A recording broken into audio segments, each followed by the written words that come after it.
To Yeah, we're delighted to be here to share a bit about how we're thinking about the kind of many neoliberal forces that we face on a day-to-day basis by doing research with international students and think about how we sustain our purpose as we do so. So I'll just go over our agenda for today. Um, so Sarang and I kind of have some shared background in that we're both postdoctoral researchers, and we met at a conference and kind of started talking about these things. So we'll share a little bit about our background and what brought us to be interested in this topic. We'll also kind of provide a framework from the literature of what neoliberalism is and how it applies to both higher education and the concept of internationalization. And then we'll kind of open up to everyone and start to talk about how do we sustain our purpose when we're all faced with these forces on a daily basis. Yeah, thank you, Marisa, for the context. So, yeah, as Marisa discussed, first start by sharing a little bit about who we are and what brings us to this topic of neoliberalism and the internationalizations of higher educations. So, my research focuses on internationalizations of higher educations and international students from critical and equity-oriented perspectives. And I like to share a moment from a conference that I attended where I received this comment that says, it's admirable that you are pursuing your dissertation topic despite the challenges of the job market. After presenting my dissertations on International Students Agency and racial justice. So I think the person had good intentions and was really genuinely curious about how my work would position me in the job market. But their comment also implied that my topic was not marketable enough. So this interactions, I think the person's perspectives can be interpreted in multiple ways, but what stood out to me the most was how deeply neoliberalism is ingrained in our thinking, in the field of higher education in general, because that's something that I have been grappling with throughout my doctoral journey. So, like moments like that can be really discouraging, especially as an emerging scholar navigating the tension between wanting to commit to doing the work, but also, like larger forces that focus on economic agendas and competitiveness. So like today, we kind of wanted to offer this space as a kind of supportive space for us to kind of collectively think about what it means for us to navigate that tensions and kind of collectively reflect on it. So I'm really grateful to have this opportunity to facilitate these conversations with Marisa today. Thank you. And Dr. Mittelmeier commented, I cringe hearing that, and me too.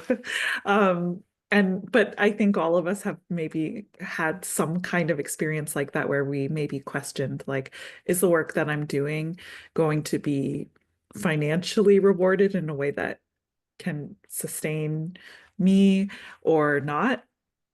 And so I just selected a few photos here of that kind of is representative of some of the work that I do, some of the research that I do, focusing on um, STEM education and scientific research and how internationalization plays a role in it, and also thinking about racial equity, similar to Sanang's work. And we know that sometimes that um, research on equity, racial equity, doesn't always intersect with kind of these economic forces. And in the US right now, where both of us are positioned, that's definitely under consideration of can we continue um, to do that kind of work and also be funded for it.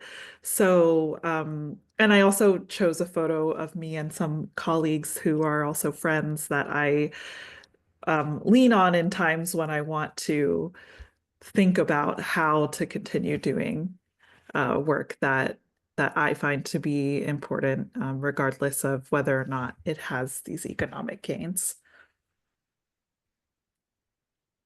Mm. Well, thank you, Marisa, for sharing that. Yeah, go ahead. Yeah, and we just had a question, and you can feel free to maybe drop it in the chat. What um, what brings you to this space, and do you have any kind of similar experiences that maybe you would like to share? Feel free to either unmute or drop in the chat.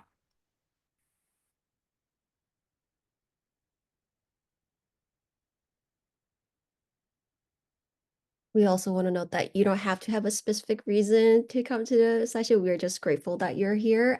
Only if you have some insights and experiences that you want to share related to this topic before we dive into kind of introducing what neoliberalism is, how it's manifested in our field. And um, as we go along, you can feel free to chat with us in the chat.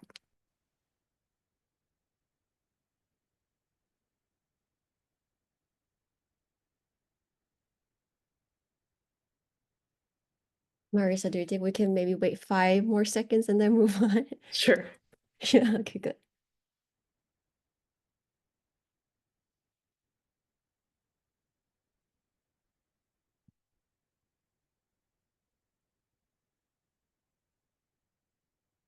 Okay, I believe 5 seconds have passed, so we can come back to this questions later.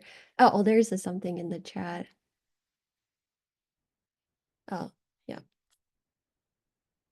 Yeah, it is really definitely. important to, and we hope that we can find community with each other Mhm. by centering this topic, but also putting ourselves in the conversation.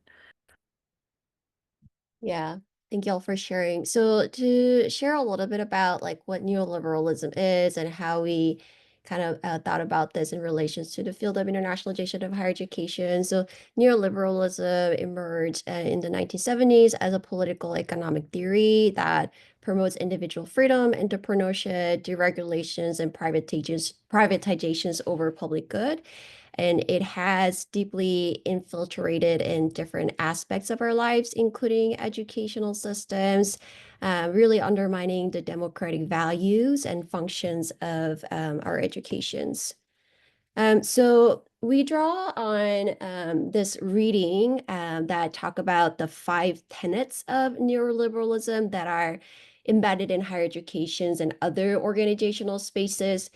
We found this framework to be useful because it kind of provides a clear framework for understanding how neoliberal logics are sort of like operated in those spaces. The first component is consumerism, which says that the prioritizations of private interests over the public good, where the value of one's contribution is determined by the monetary benefits and commercial value it generates. The second component is precarity, which defined as a state of insecurity caused by the fear of not performing to neoliberal expectations, such as research productivity. And the next one is competitive individualism, which is the prioritizations of individual success over collective success, rooted in the ideology of meritocracy. And the next component is surveillance, which is the monitoring, assessment, and regulations of individuals' behavior, performances, and productivity to enforce market-driven ideal. And last one is declining morality, which is advancing privatizations and profitability over the public good, ultimately to declining morality. And And in the field of in the field of the internationalization of higher education, a lot, and I know that in the comments as well, people have noted that a lot of work has been done in this area of how it has an impact on the internationalization of higher education. So we wanted to talk about just a few examples that show up in the research on this topic. So I won't go over all of them that are listed here, but for example, consumerism, um, a lot of the research centers around how international students can be marketed as kind of commodities and framed as consumers, um, often at their expense, and rather than being considered as a student, being considered more as a commodity or consumer. Precarity, which is something that we already alluded to in our personal experiences, are this kind of emphasis on research productivity, and as a way to um, lead us to secure employment, and also the increased um, precarity of academic positions overall. Competitive individualism, there's examples of um, competition for research funding, for job opportunities, for scholarships, all of these sorts of things that impede our ability to work together and collaborate and be in community. Surveillance, this concept of key performance metrics and counting all of the things that we do and valuing it that way, and then declining morality by putting these profits over prioritizing things like goals that make higher education a common good.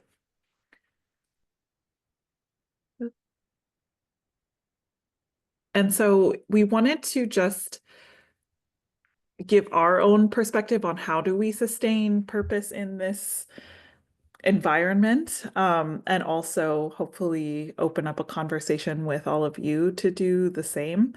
And I just wanted to share two kind of thoughts or examples of how I try to sustain purpose and equity-oriented work in this kind of neoliberal context. And I think Sarang will refer to it later in kind of her concept of the practice of care, but encouraging a resource or a culture of resource sharing and openness.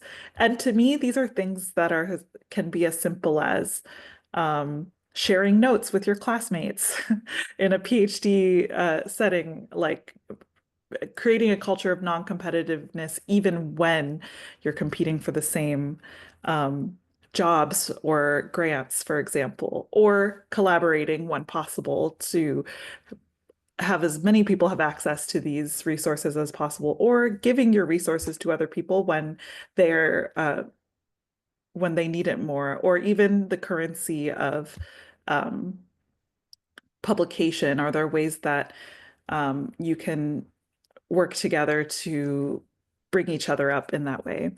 And then radical imagination is a concept from Henry Giroux, or that he introduced in his book on neoliberalism in higher education. And he refers to how public intellectuals are kind of at the forefront of doing this work, not focusing on their research solely as benefiting them, but benefiting the public in a way to bear testimony to human suffering, for example, or bear testimony to human experience, I would say, and also applying it to the classroom. Yeah, thank you, Marisa, for sharing that. So I also have two things to share, kind of, related to what Marisa shared. One is a process of care. So it kind of refers to the idea of care as both an actions and practice that is grounded in the real world. So in this context, a process of care kind of suggests that caring is not just passive or abstract idea, but something that we actively engage with and integrate into our daily experiences, both individually and collectively. So the quote here says that care is our individuals and common ability to provide the political, social, material, and emotional conditions that allow the vast majority of people and living creates on this planet to thrive along with the planet itself. So it really underscores the idea of care as something we must actively practice to support both human well-being and environmental health, making it core sort of ongoing part of our lives and societies. And the last thing is just leveraging our transnational work and commitment to global solidarity, which kind of allows us to lean into the greater purpose of what we do beyond the confines of this neoliberal machines. So I think kind of thinking about this greater purposes can provide us with the strength and greater sense of purpose to continue our work. So these were some of the insights that we had about this questions of like how we can sustain our purpose within the neoliberal context. But if you have, we also like you to invite, we like to invite you also to share any thoughts or insights you might have about these questions, maybe based on your own experiences or aspirations. And yes, that's the end of our kind of formal presentation. So Mhm.